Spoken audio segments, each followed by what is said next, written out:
क्या आपको पता है विश्व की चौथी सबसे मजबूत सेना भारतीय सेना को माना जाता है और भारत में 15 जनवरी को सेना दिवस के रूप में मनाया जाता है। इसकी शुरुआत कब हुई और इसके पीछे की वजह क्या है, सब बताएंगे आपको। लेकिन उससे पहले आइए नजर डालते हैं भारतीय सेना के उन युद्धों पर जिनके वजह से भारतीय सेना ने पूरी दुनिया में अपना लोहा मनवाया। आज़ादी के कुछ ही महीनों बाद 20 अक्टूबर 1947 को पाकिस्तान ने कश्मीर पर हमला कर दिया। उसके बाद भारतीय सेना इसमें कूद पड़ी।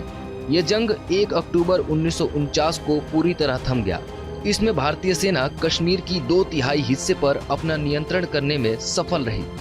इसके बाद अगली लड़ाई चीन से लड़ी गई।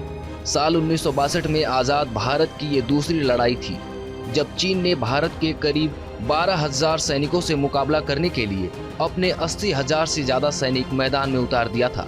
इस युद्ध में भारतीय सैनिक दशकों पुरानी 303 बंदूक के सहारे लड़ रहे थे, तो वहीं चीनी सैनिकों के पास मशीन गन थी। फिर भी भारतीय सेना को नहीं झुका पाए।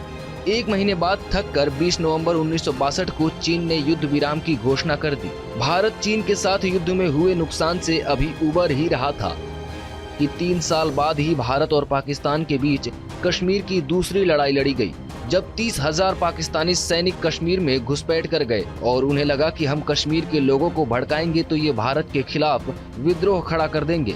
लेकिन ऐसा नहीं हुआ। इस बार पाकिस्तान पूरे दमखम के साथ जंग का इरादा बनाकर आया था और इस मिशन का नाम रखा था ऑपरेशन जिब्राल्टर। लेकिन फिर भी इस जंग में भारत का ही पलड़ा भारी रहा। जानकार कहते हैं कि इस युद्ध की शुरुआत पाकिस्तान ने ही किया था। भारत ने युद्ध नहीं छेड़ा, बल्कि पाकिस्तान ने ही भारत को उकसाया था। इस युद्ध के बाद ही भारत और पाकिस्तान के बीच ताशकंद समझौता हुआ था, लेकिन पाकिस्तान फिर भी बाज नहीं आया। साल 1971 में तीसरी बार फिर से जंग छिड़ी और पाकिस्तान को ऐसी हार मिली कि 3 दिसंबर 1971 की तारीख हमेशा हमेशा के लिए इतिहास के पन्ने में दर्ज हो गई। इस जंग में 96,000 पाकिस्तानी सैनिक घुटने टेक दिए और भारत को आत्मसमर्पण कर दिए। 13 दिनों तक चले इस युद्ध के बाद पाकिस्तान 2 टुकड़ों में बंट गया, जिसे अब बांग्लादेश के नाम से जाना जाता है।